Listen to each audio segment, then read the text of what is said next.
Okay, welcome to session 2 of contrast and inflammatory reaction patterns.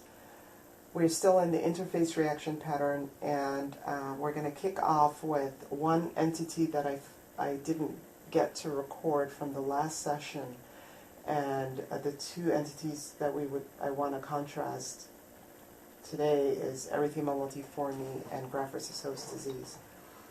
So in Erythema multiforme, you recall that we talked about having a normal stratum corneum. However, I'm showing you a biopsy, a punch biopsy from an acral site for Erythema multiforme, and you can see that there's compact hyperkeratosis, but beneath that there is a zone of parakeratosis. So that's contrary to the normal stratum corneum or the acute stratum corneum that we've talked about in Erythema multiforme, and that is precisely because this is actually an older lesion of Erythema multiforme. In acute or new lesions, early lesions of Erythema multiforme, you do appreciate that normal stratum corneum. So I just want to point out that contradiction here. The thickness of the epidermis here is in line with the location of this biopsy on an acral site and has nothing at all to do with Erythema multiforme. So as you can see, the epidermis is quite acanthodic, and that is normal for this area, for the acral site. Spongiosis may be a feature in Erythema multiforme. Again, spongiosis is in this, you can see some focal mild spongiosis perhaps in the bottom half of the epidermis as you scan across, but it's definitely not the most prominent feature in this acral biopsy. So again, another site-specific feature is just the fact that spongiosis might be harder to appreciate. Confluent keratinocyte keratosis and numerous necrotic keratinocytes are a feature of Erythema multiforme, and in areas where you start to see confluence of the necrotic keratinocytes, such as you have in this example here, you might actually also see infiltration of neutrophils into the epithelium, okay? So you might have neutrophils working their way up into the epidermis, particularly in areas where you have confluent keratinocyte necrosis. So that is definitely a feature of Erythema multiforme.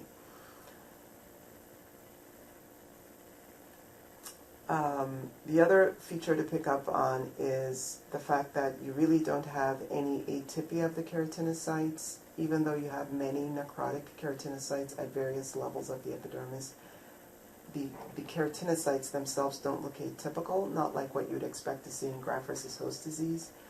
And papillary dermal edema tends to be a feature of Erythema multiforme, so you do get a sense of that little bit of pallor that you can appreciate in the papillary dermis. That's indicative of a slight amount of edema in the tissue.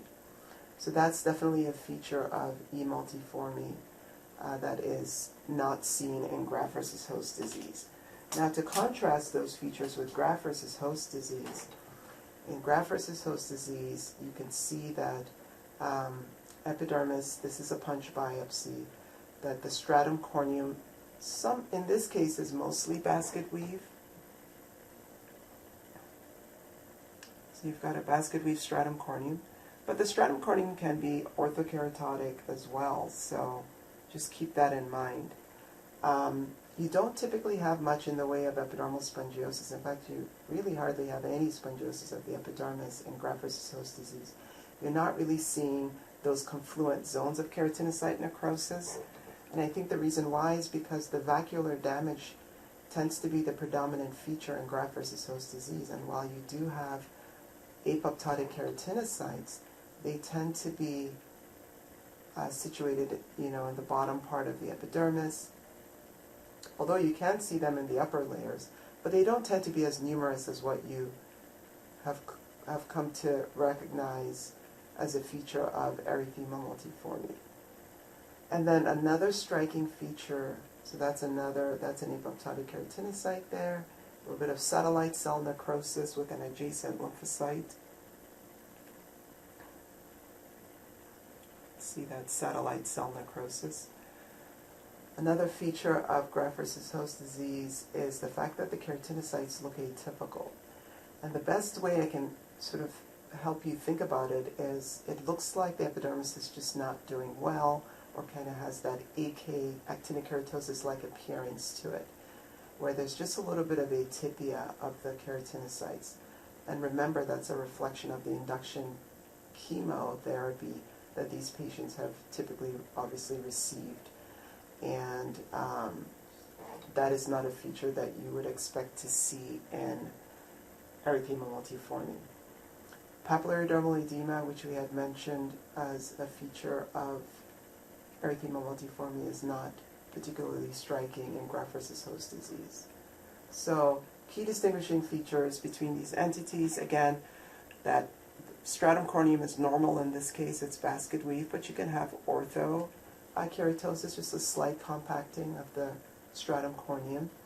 You do have vacuolar interface changes with scattered necrotic keratinocytes, but they tend to be far fewer in number. We talked about satellite cell necrosis being a characteristic feature of graft versus host disease, where you have a lymphocyte adjacent to a necrotic keratinocyte. The absence of papillary dermal edema in graft versus host disease, and the atypia of the keratinocytes that you might appreciate in graft versus host disease, which reflects that induction chemo effect. And then for erythema multiforme, once again,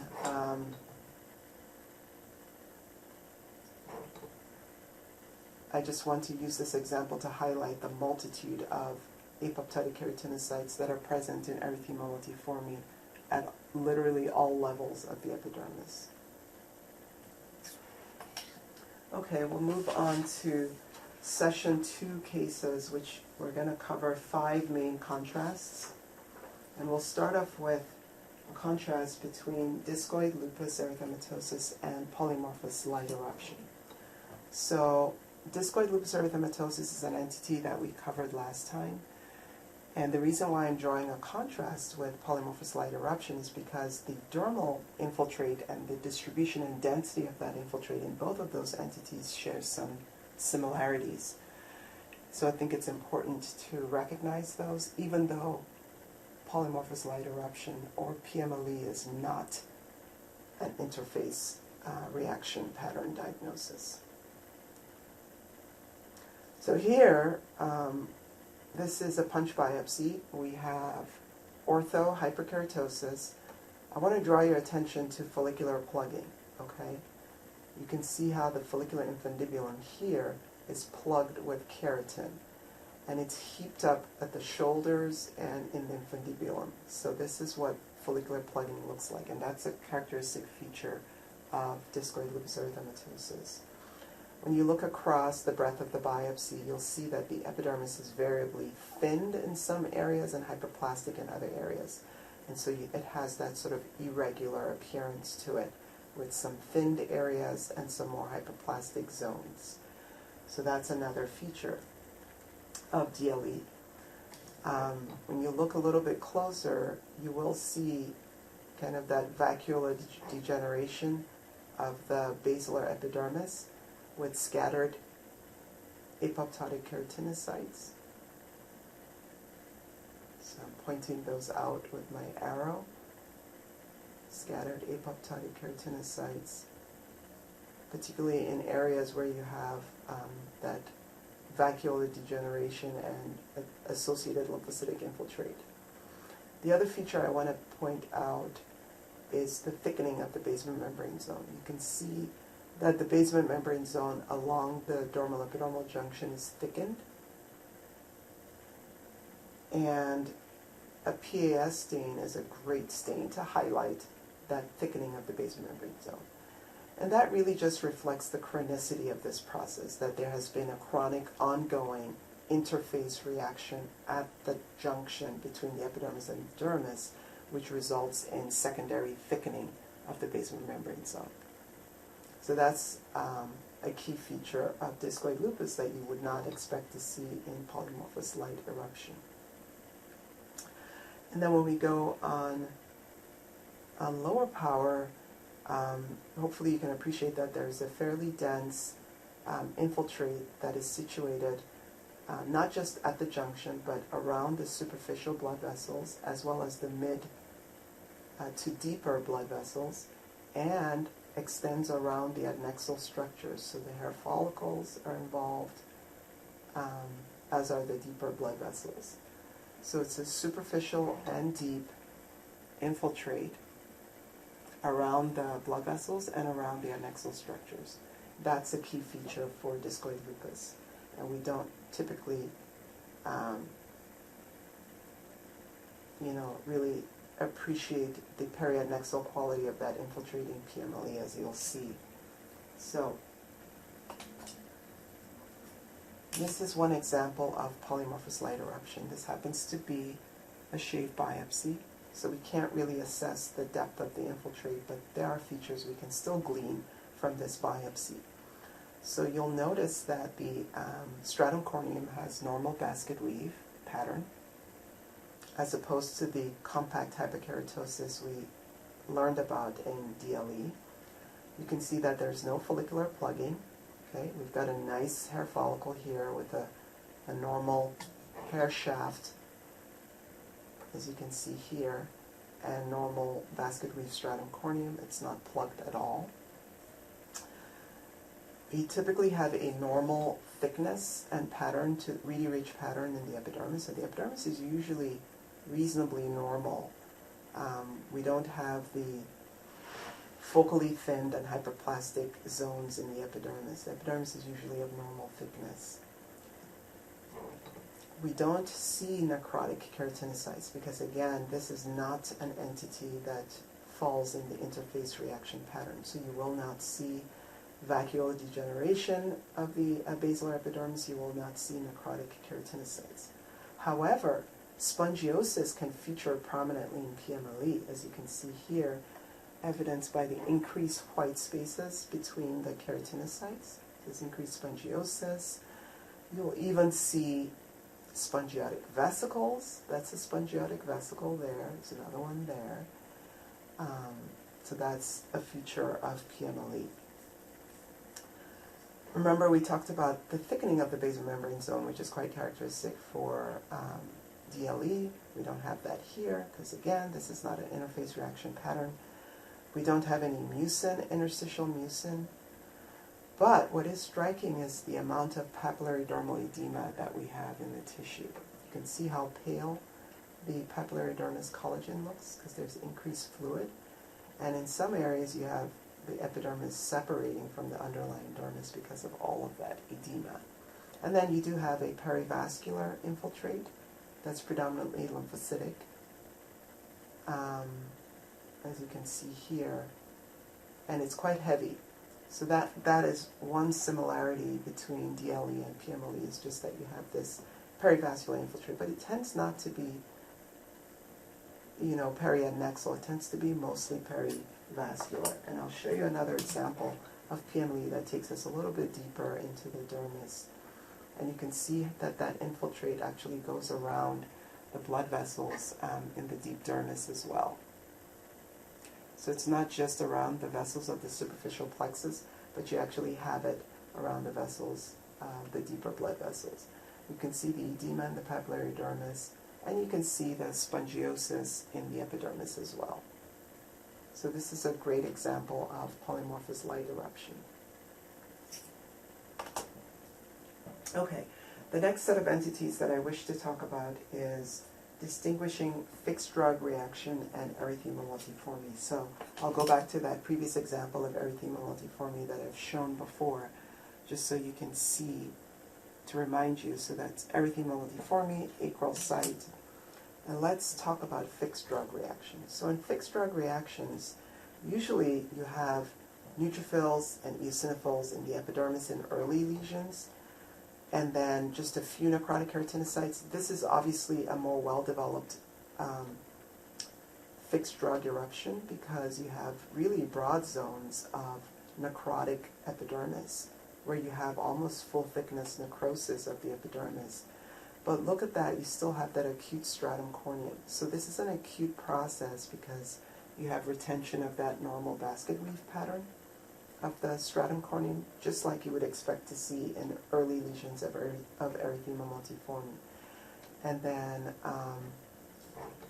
when you look a little bit closer in the epidermis, you will see both eosinophils and, that's an eosinophil, and neutrophils in the stratum corneum. Okay. Now remember, fixed drug eruption is an interface process. So once again, you should expect to see numerous individually necrotic keratinocytes and confluent zones of keratinocyte apoptosis, along with vacuolar degeneration of the basilar epithelium, and then a lichenoid but also perivascular infiltrate with lots of eosinophils.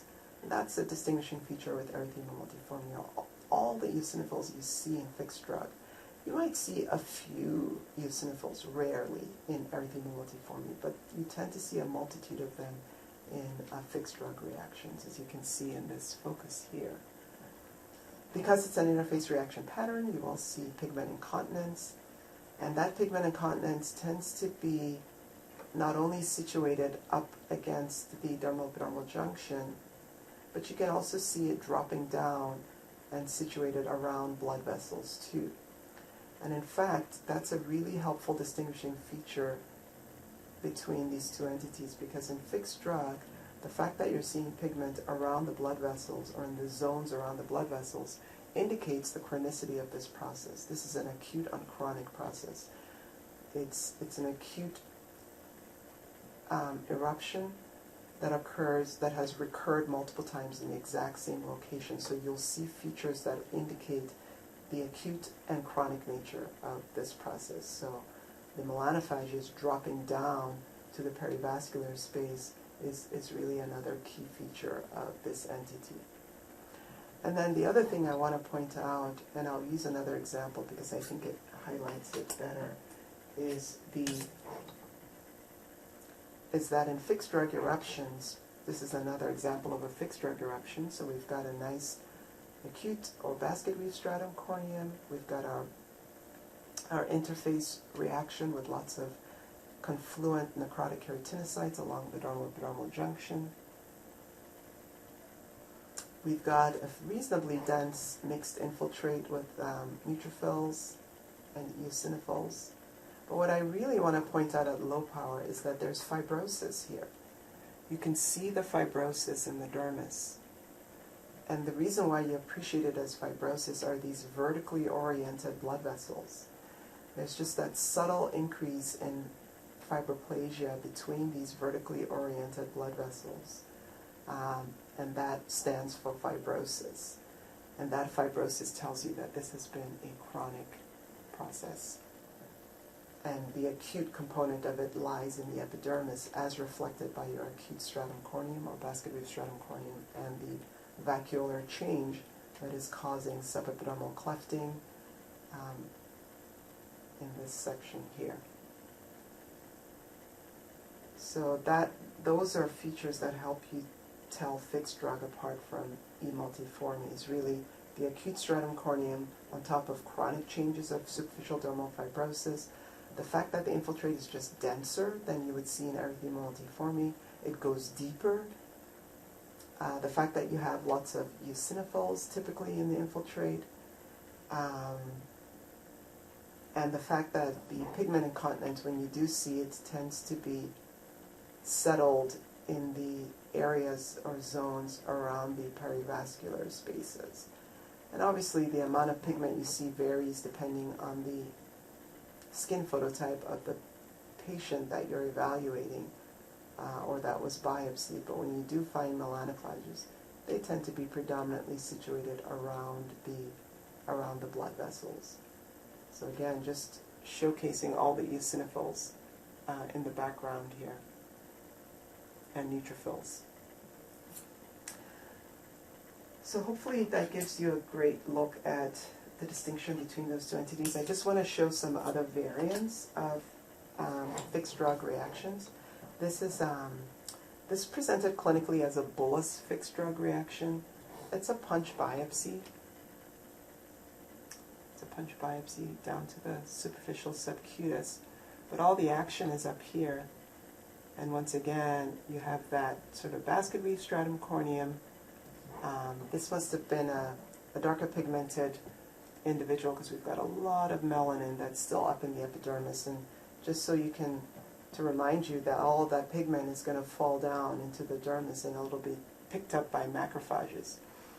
And in an older stage lesion of this process, those melanophages will start to be predominantly situated around the blood vessels. But right now, we've got a lot of melanin that's being released from damaged keratinocytes.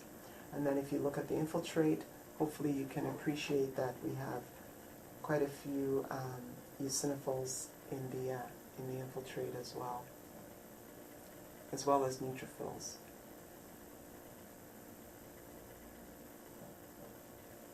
So another example of a fixed drug reaction. The infiltrate is not super dense in this example, but it definitely, you can appreciate that infiltrate around the mid-dermal blood vessels, which is much more than you'd expect to see in, in Erythema multiforme.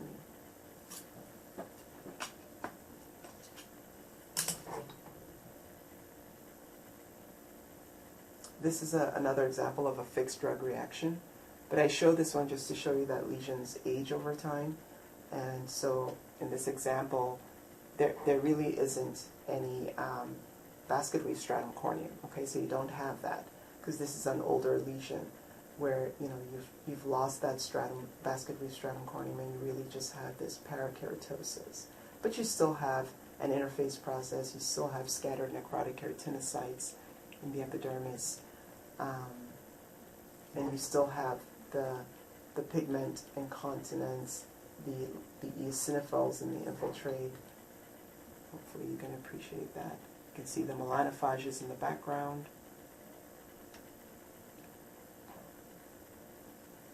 And lots of eosinophils.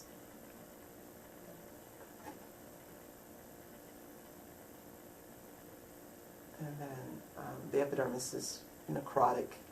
There are scattered necrotic keratinocytes, and in some areas more confluent necrosis.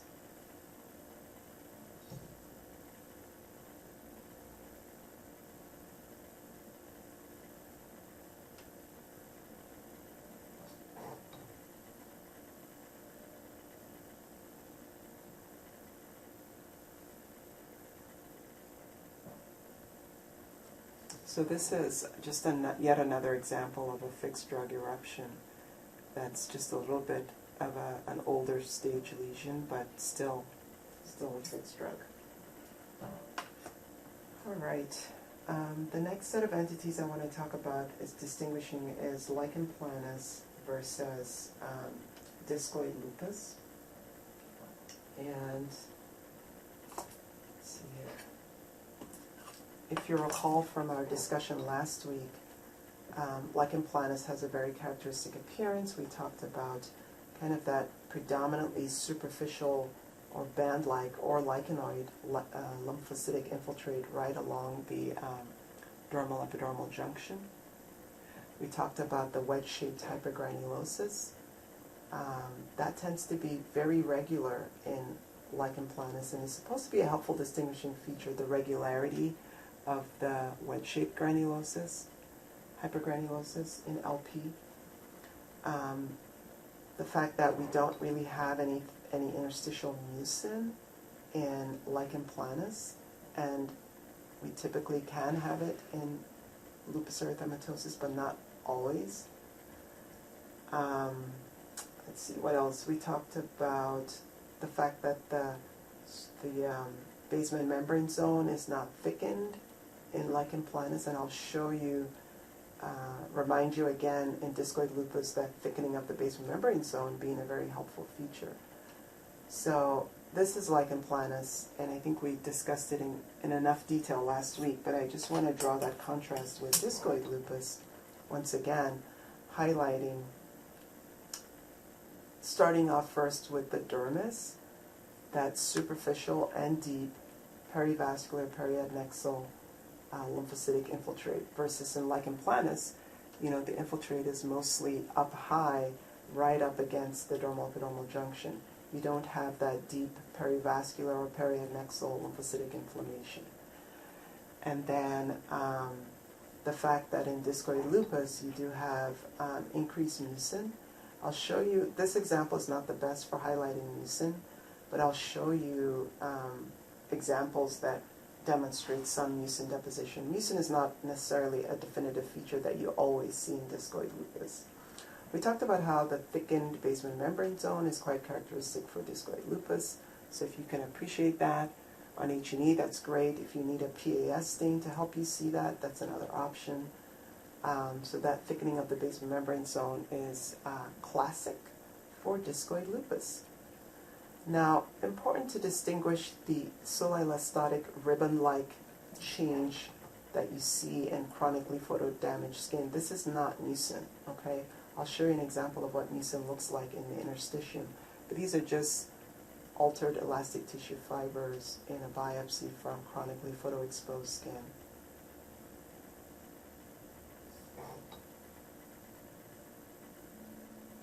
Okay, so those are key features between Lichen planus and discoid lupus. Next is distinction between discoid lupus and dermatomyositis. So when you think about dermatomyositis, just think about a really attenuated version of discoid lupus, okay, or of lupus erythematosus. Discoid lupus, dermatomyositis, the changes are just much more subtle. This happens to be a biopsy of a Gaucher's sign, a Gaucher's papule specifically on an acral site. And in dermatomyositis, though, what you'll recognize is there really isn't any follicular plugging. You do see some compact hyperkeratosis, but some of that is just by virtue of the location of the biopsy on an acral site. But definitely don't see the plugging that we're used to seeing in discoid lupus.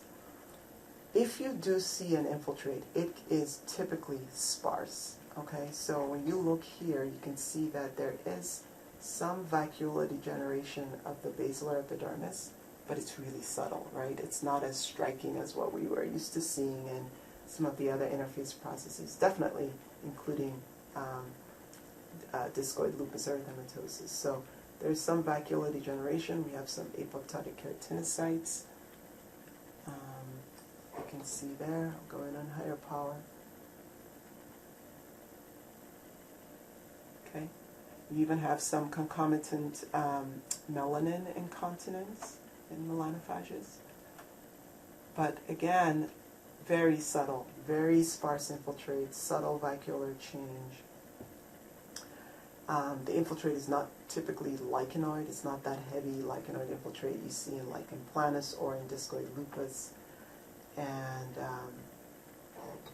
this is dermatomyositis. Now, mucin, you can see interstitial mucin in dermatomyositis, but that is really rare. If I had to look at a biopsy that had interstitial mucin and had all the other interface features for connective tissue disease process, and I had to pick between lupus erythematosus and dermatomyositis, I would favor lupus erythematosus because, in my experience, interstitial mucin tends to be a much more common feature in lupus erythematosus relative to dermatomyositis. Okay, so dermatomyositis, once again, in distinction from discoid lupus, you don't have follicular plugging. You have typically only a very sparse superficial infiltrate. You don't have a lichenoid infiltrate. The vacuolar change is subtle. You do have apoptotic keratinocytes with melanin incontinence, but again, everything is just much more diminished in terms of the degree of change. And I guess I could quickly show discoid lupus again, just to remind you once again. And we can draw that contrast with some nice plugging there. You can see that heavy lichenoid infiltrate And note that the infiltrate also extends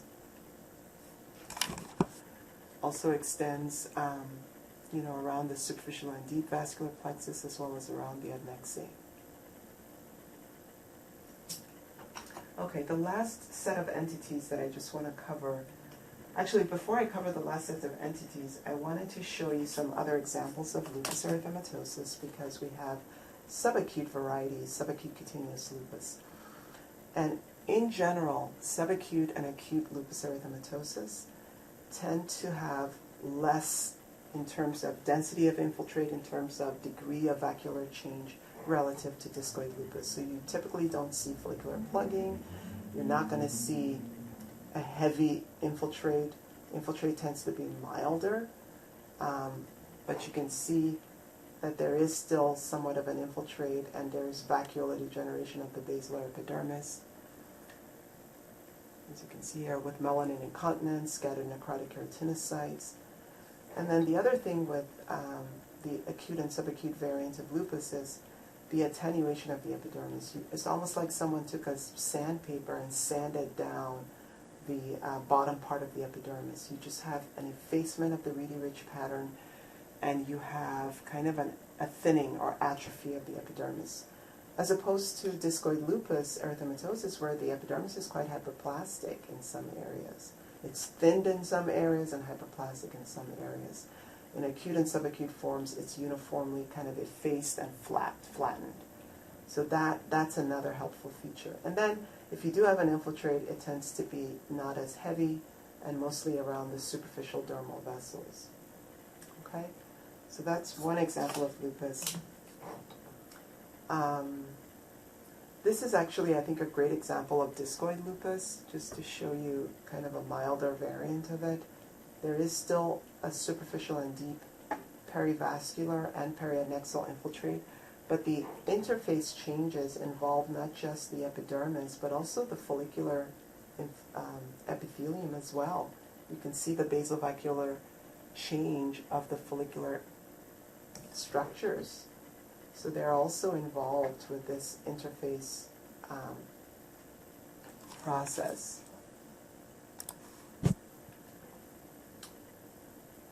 And then the intervening epidermis is also shows the same interface changes too.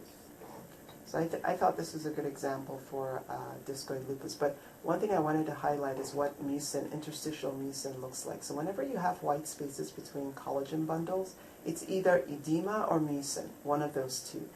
If it's mucin, you should be able to appreciate some of this, I don't know if you can appreciate this stringy grayish-blue material between the collagen bundles. That's what mucin looks like. Kudos to Donald Neal. He came up with this cobwebby appearance to mucin in the interstitium. So hopefully you can see that cobwebby look to the mucin aggregates between the collagen bundles. And as we scan across, you'll see zones where the mucin is kind of accumulating between the collagen bundles.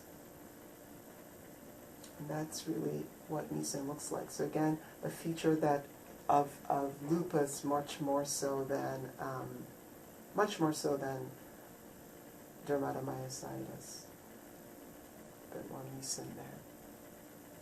If you have edema in the tissue, you should expect to see some degree of distension of the vascular channels. And there might be some edema here as well as mucin because these channels are a little distended. They should be slit-shaped structures, but they're kind of distended, indicative of some edema in the tissue. So that's what mucin looks like. And again, like I said, lupus erythematosus in distinction, acute and subacute variant in distinction from discoid or chronic cutaneous lupus. The last set of entities to cover then is syphilis, secondary syphilis versus pleva. So remember, we looked at secondary syphilis last week, and the version that I showed you was this, that had this really heavy lichenoid infiltrate that was obscuring the junction between the epidermis and the dermis. And this infiltrate was resulting in some interface change with occasional scattered necrotic keratinocytes, but the necrotic keratinocytes were not the striking feature here. There were rare necrotic keratinocytes, okay? And then the epidermis was hyperplastic in terms of these slender, elongated reedy pegs. You can see these reedy pegs that are just kind of dipping down into the dermis. That's very characteristic for secondary syphilis. Remember that we said in the infiltrate is comprised predominantly of histiocytes, so there are lots of histiocytes in here. And in fact, we saw some, I recall that we saw some multinucleated giant cells too. So lots of histiocytes, but also plasma cells. And I'll point out the plasma cells. That's a plasma cell, because I know that can be challenging. One thing to do to really appreciate plasma cells, not just the eccentric placement of the nuclei, okay, but if you can appreciate the color of the cytoplasm, it has a more purple color. We call that amphiphilic, because it's not eosinophilic and it's not basophilic. It's in between those two, red and blue. So it's more amphiphilic in color. I find that to be a very helpful way to pick out plasma cells.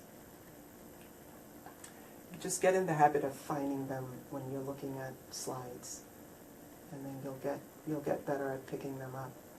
But so histiocytes, plasma cells in this syphilis, in this example of syphilis, and we've talked about the slender acanthosis of the epidermis. We've talked about the fact that there are very few necrotic keratinocytes in the epidermis, in contrast to the other entity Pleva will be talking about. Oh yeah, there it is. We've got a multinucleated giant cell, which you shouldn't see in Pleva. You shouldn't really see multinucleated giant cells in Pleva, but you can have them in syphilis. And then you usually don't have any vesicles in the epidermis as well in syphilis. So this is an example of syphilis. Now let's contrast that with Pityriasis, lichenoides, varioliformis, acuta. So in Pleva, you're going to have some degree of parakeratosis. This just goes with the territory, okay? You will see parakeratosis. In this example, there's also some serum crust and some inflammatory cells as well in the stratum corneum. Inflammatory cells in the stratum corneum. So there's parakeratosis, serum crust, inflammatory cells, and then you can see that you have this interface process with vacuolization of the basal epidermis. And there is some spongiosis as well. There's white spaces between the keratinocytes. So there's vacuolar degeneration with necrotic keratinocytes.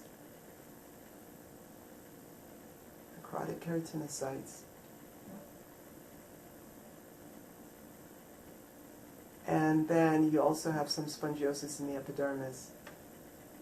You have some edema in the papillary dermis. You have extravasated red blood cells, and some of those red blood cells are making their way up into the epidermis in this section here. And that is a helpful feature. The infiltrate is predominantly lymphocytic, so you don't have histiocytes or multinucleated giant cells or plasma cells don't predominate, versus in syphilis you'd expect to see those cell types. On low power, the infiltrate tends to be V-shaped or wedge-shaped, meaning it tends to be around the superficial blood vessels, but then also extends around the deeper blood vessels too. So it tends to have kind of just a vaguely V-shaped appearance to it. Go on low power, hopefully you can appreciate that kind of wedge-shaped appearance, the V-shaped quality, pattern to the distribution of the infiltrate. So wedge-shaped versus in secondary syphilis you don't have that. You usually don't have much thickening of the epidermis. It's more so that the epidermis is normal thickness, but it has some spongiosis. You do see scattered necrotic keratinocytes, and you might see zones where the epidermis is confluently necrotic. And I think we're sort of approaching that, particularly with the superficial parts of the epithelium here. And then we talked about the scale crust with neutrophils in it and parakeratosis in the stratum corneum versus really in secondary syphillis. Unless the epidermis is disturbed, usually you don't see parakeratosis. So that is really, those are key distinguishing features, and that really concludes this session 2 of contrast and inflammatory reaction patterns, the interface reaction pattern. Thank you so much for your attention.